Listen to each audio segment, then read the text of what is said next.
మనం చాలా సందర్భాలలో చూసినాం సార్. తెలంగాణ ఉద్యమం నుంచి కూడా చాలా సందర్భాలలో మేధావులు, చాలా మంది ప్రజా సంఘాలు, మేధావులు చాలా ఇష్యూస్ పట్ల స్పందించేటోళ్ళు. కానీ ఇప్పుడు ఈ 1 year కాలంలో కొంత మేధావుల దగ్గర నుంచి కావాల్సినంత స్పందన రావట్లేదు అనేటువంటిది కొంతమంది అంటున్నటువంటి మాట. మీకేమనిపిస్తుంది? మేధావుల మౌనాన్ని ఎట్లా చూస్తారు? నేను మేధావుల గురించి కామెంట్ చేయను, కానీ ప్రజలే మేధావులైన్లు. ప్రజలు మేధావులైన్లు వాస్తవాలు గ్రహిస్తున్నారు, రకరకాలుగా చర్చించుకుంటున్నారు. కాబట్టి వాళ్ళు ఎవరైతే స్పందిస్తలేరో వాళ్ళు మేధావులా కాదా అనే విషయాన్ని వాళ్ళే ఆలోచించుకోవాలి. పోయిన ప్రభుత్వం చేసిన అప్పులు తీర్చడానికే మొత్తం సరిపోతుంది, వడ్డీలు కట్టేందుకు కూడా సరిపోతలేవు, ఇప్పుడు డబ్బులు లేవు గవర్నమెంట్ దగ్గర అని ప్రభుత్వం చెప్తుంది. ప్రతిదాన్ని ఎదుటి వాళ్ళ మీదకి నెట్టి తప్పించుకునేటువంటి నైజం ముఖ్యమంత్రి రేవంత్ రెడ్డిలో కనబడతా ఉన్నది. సంవత్సరం క్రితం ఏం మాట్లాడిండు?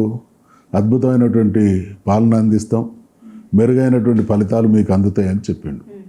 కాంగ్రెస్ పార్టీ కానీ నిన్నమొన్న పుట్టినటువంటి పార్టీ కాదు.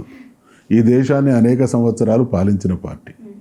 ప్రభుత్వానికి రాబడి ఎట్లుంటుంది, ఖర్చు ఎట్లుంటుంది, ప్రభుత్వం యొక్క ఆర్థిక స్థితి ఏంది అనేది చాలా స్పష్టంగా ఆ ప్రభుత్వానికి తెలుసు, ఆ పార్టీకి తెలుసు. మాయమాటలు చెప్పి అధికారంలోకి వచ్చిండు కాబట్టి ఇప్పుడు ఇచ్చినటువంటి హామీల్ని నిలబెట్టేటువంటి స్థితిలో ప్రభుత్వం లేదు కాబట్టి నిన్న చేతులు ఎత్తేసిండు. ఆయన స్టేట్మెంట్ ఏంది? నిన్న రాష్ట్ర ప్రభుత్వానికి నెలకు 18,500 కోట్ల రూపాయలే ఆదాయం వస్తూ ఉన్నది, 30,000 కోట్లు ఖర్చు ఉన్నది అని అన్నాడు. అంటే దీన్ని బట్టి మనం అర్థం చేసుకోవాల్సింది ఏంది? రేవంత్ రెడ్డి గారు ఎన్నికల సందర్భంగా కాంగ్రెస్ పార్టీ ఇచ్చినటువంటి ఏ ఒక్క హామీని కూడా నిలబెట్టుకోలేము, మేము అమలు చేయలేము అనేటువంటి పలాయనవాదం కనబడ్డది.